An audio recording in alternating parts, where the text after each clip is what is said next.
Nous recevons pour vous aujourd'hui M. Bruno Aroma-Nyagao. M. Bruno Aroma-Nyagao, bonjour. Bonjour. Aujourd'hui, nous allons parler avec vous de la Côte d'Ivoire. Nous avions tous suivi le 2 octobre dernier le président des Jeunes Patriotes, Charles Blé Goudé, qui était devant les juges de la CPI. Et dans ses déclarations, il a semblé dire que les vrais responsables de la violence en Côte d'Ivoire, la violence préélectorale en Côte d'Ivoire, ce sont ceux qui dirigent aujourd'hui le pouvoir en Côte d'Ivoire. Quelle est votre appréciation de cette déclaration? Je voudrais saluer d'abord les propos du leader de la jeunesse patriotique de la Côte d'Ivoire, Charles Blé Goudé. Saluer son intervention qui a été une intervention de brio. Quelqu'un qu'on a présenté comme un vandale, comme un bandit, comme le général de la rue. Tous les artifices et tous les adjectifs ont été bons pour dépeindre cet homme comme un petit malfrat. Mais on a tous suivi cette intervention et je pense que beaucoup de personnes se sont rendues compte que l'homme avait beaucoup à revendre et que c'était véritablement un bon tribun, un homme politique qui a dit qu'il a fait la communication politique à Manchester. Et il a situé les faits parce que les faits ont été assez déformés. Il a remis les choses en place et il a dit ce qui est.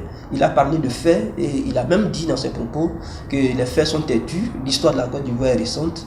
Et je pense que, je ne vais pas reprendre mot pour mot ce qu'il a dit, mais tous les contradicteurs, tous ceux qui n'avaient pas l'information peuvent, sous la base de ce que Charles Blé Goudé a dit, repartir donc à la source pour réanalyser la situation en Côte d'Ivoire et se rendre compte qu'il y a eu beaucoup de manipulations politiques. Oui, mais donc à votre avis, Charles Blé Goudé a raison? Absolument, sur toute la ligne, Charles Blé Goudé a raison parce que nous savons, pour nous autres, nous avons crié haut et fort que le régime en place a été le régime qui est venu par la déstabilisation, qui a usé de violence et qui s'est donné tous les moyens antidémocratiques pour renverser le régime de Laurent Gbagbo qui a été un régime élu. Je veux dire à la régulière contre le général Robert Gueye en son temps. Oui, mais vous dites régime démocratique, mais la communauté internationale a reconnu que c'est le président Ouattara qui avait gagné les élections. La communauté internationale, beaucoup de questions à se poser par rapport à la communauté internationale parce que c'est vrai, cette communauté internationale est une institution d'hommes et nous pensons que le temps ayant fait ses effets, on peut réapprécier donc les propos de la communauté internationale à l'aune de ce que Charles Blé Goudé a dit, avant lui, à l'aune de ce que le président Gbagbo lui-même a dit et considérer qu'il y a eu que des gens ont été manipulés qui se sont royalement trompés parce que les faits nous appellent à d'autres commentaires et non à ce que la communauté internationale nous a abondamment servi. Oui, mais pourquoi en son temps vous n'aviez pas accepté tout simplement laisser le pouvoir, quitte à revenir par des moyens vraiment beaucoup plus légaux pour reconquérir le pouvoir? Pourquoi le président Gbagbo a refusé de laisser le pouvoir? C'est une analyse qu'on entend souvent, mais il faut dire que Laurent Gbagbo est légaliste. Il s'est attaché à la Constitution et il était pour lui question de respecter cette Constitution jusqu'au bout. Et le Conseil constitutionnel s'était prononcé et avait donné Laurent Gbagbo vainqueur des élections. Il a été investi et puis il a commencé à exercer. Donc il s'agit d'un président qui a été reconnu par les institutions de l'État de Côte d'Ivoire, qui a prêté serment et qui était donc en train de en son temps, la Côte d'Ivoire, le président Gbagbo même avait accepté, respecté la décision de la communauté internationale, des Nations Unies en particulier. Oui, la communauté internationale avait un rôle de certification, il ne faut pas l'oublier. Et certifier, c'était simplement voir si le processus électoral avait bien marché, si toutes les conditionnalités avaient été remplies. Et la certification a donné Ouattara gagnant. Là, elle s'est trompée. Elle s'est trompée parce qu'elle s'est basée sur les résultats de Youssouf Bakayoko, qui s'est retrouvé en dehors des locaux de la commission électorale indépendante, qui s'est retrouvé au QG du candidat Alassane Dramane Ouattara, et qui s'est appuyé donc sur les propos de cet homme-là. Et jusqu'à aujourd'hui, on continue d'attendre encore le procès verbal de cette élection qui n'existe nulle part, parce que c'était les propos d'un individu en dehors de la cellule qu'il dirigeait, et qui s'est retrouvé au QG de campagne d'un autre candidat pour donner des résultats qui ne s'appuie sur rien de manière fondamentale. Mais si la communauté internationale en son temps avait certifié que c'était Gbagbo qui avait gagné, vous allez lui donner votre ascension, votre accord? Non. Vous allez valider? Non, nous ne faisons pas, je veux dire, non, nous nous appuyons sur les faits. Et nous disons aujourd'hui que quand la crise post-électorale a éclaté en Côte d'Ivoire, il a été question de revoir est-ce que exactement Laurent Gbagbo qui réclamait la victoire avait remporté les élections et il avait demandé qu'on recompte les voix, ce qui a été refusé par le camp d'en face, le camp Ouattara. Laurent Gbagbo jusqu'à aujourd'hui continue de demander, même lors de sa première comparution à la CPI, il a insisté et je pense que c'est parce qu'il sait qu'il a raison, les procès verbaux existent les données électroniques existent, les données manuelles existent, et aujourd'hui encore, on peut vérifier, parce que la crise en Côte d'Ivoire, ça ne date pas d'il y a un quart de siècle, ça ne fait pas un demi-siècle, ça fait pas... Mais c'est d'actualité. Les preuves sont toujours là. Les preuves sont encore là, on peut encore le reconsulter. Alors, je vais revenir sur... constater que Laurent Gbagbo a bien gagné les élections. Je vais revenir sur une question que je vous avez posée tout à l'heure. Quel intérêt la communauté internationale a à voir Laurent Gbagbo quitter le pouvoir? Pourquoi est-ce qu'il a refusé de laisser le pouvoir?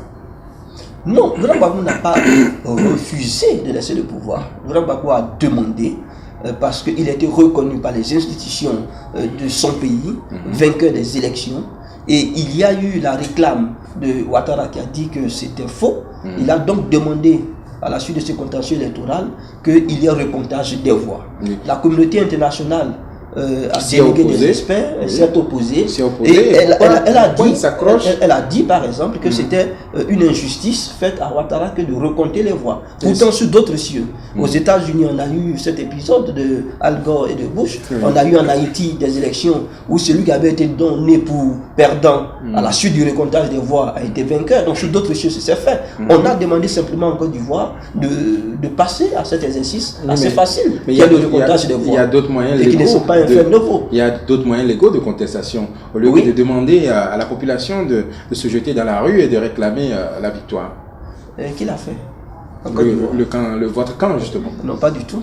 Il y a eu les événements. Ne faisons pas d'amalgame. Il y a eu les événements de 2000. Laurent Gbagbo remporte les élections. Guy Robert s'accapare du pouvoir, se proclame vainqueur. Le peuple descend spontanément de la Côte d'Ivoire. Et vous, qu'est-ce que vous avez fait? On a soutenu la justice dans les urnes, la vérité des urnes. Vous n'êtes pas resté dans vos maisons. On a vu un Charles Blé Goudé dans la rue qui demandait aux jeunes de se mobiliser. Vous savez, sur la question en Côte d'Ivoire, il y a beaucoup de choses qui se disent et qui... Mais ça a été montré sur toutes les chaînes internationales. Je veux dire, les militants sont sortis spontanément, le peuple de Côte d'Ivoire est sorti spontanément. L'appel de Laurent Gbagbo rejoint déjà des gens qui sont dans la rue. Okay?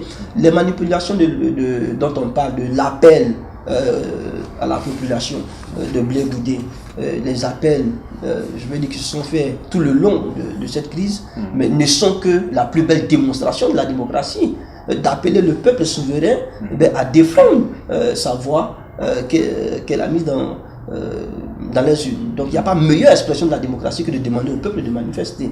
Voilà, c'est quand la manifestation prend des allures barbares, des allures violentes, qu'on peut la contester. Mais quand on demande au peuple de s'exprimer, mais le peuple est source de la démocratie et garant de la démocratie. Pourtant, le président Ouattara a lancé un appel à tous les enfants ivoiriens de rentrer pour reconstruire le pays. Faisons la différence entre les effets d'annonce et la réalité sur le terrain. Vous pensez que c'est... C'est des effets d'annonce parce que jusqu'à aujourd'hui, le camp d'Avé Pozo existe à Lomé, les camps du Ghana existent. Vous avez énormément d'Ivoiriens au Bénin. Aujourd'hui... Mais qu'est-ce que vous attendez pour rentrer? Personne n'est inquiété apparemment en Côte d'Ivoire. Est-ce qu'il y a eu des preuves de personnes rentrées en Côte d'Ivoire qui ont été inquiétées par le président Ouattara?